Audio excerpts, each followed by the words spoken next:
नमस्कार मित्रांनो, आपल्या यूट्यूब चॅनलवरती तुम्हा सर्वांचं पुन्हा एकदा स्वागत. राजकीय वर्तुळातून एक मोठी बातमी समोर येत आहे.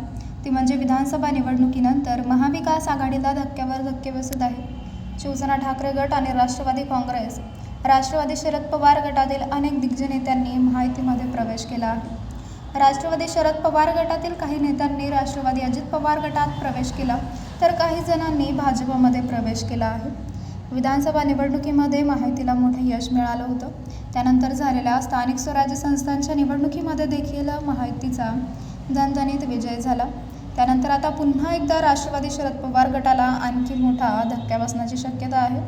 बडा नेता शरद पवार यांची साथ सोडणार असल्याची चर्चा सुरू झाली आहे. या पार्श्वभूमीवर घडामोडींना देखील वेग आला आहे.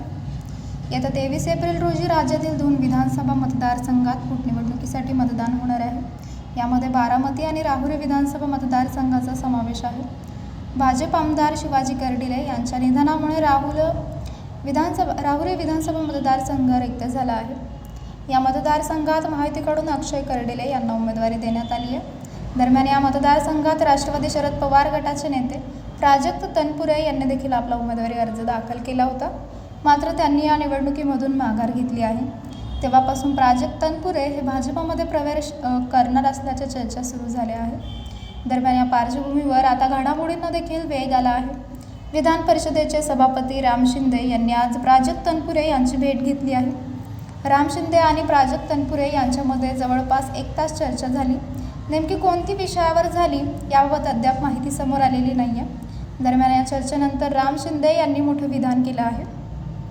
थोड्या वेळात मुख्यमंत्री फडणवीस येणार असून ते सुदर्शन चक्र फिरवणार आहेत, असं सूचक विधान राम शिंदे यांनी केलं आहे. त्यामुळे आता प्राजक्त तनपुरे हे भाजपमध्ये प्रवेश करणार असल्याची चर्चा जोरदार सुरू झाली आहे.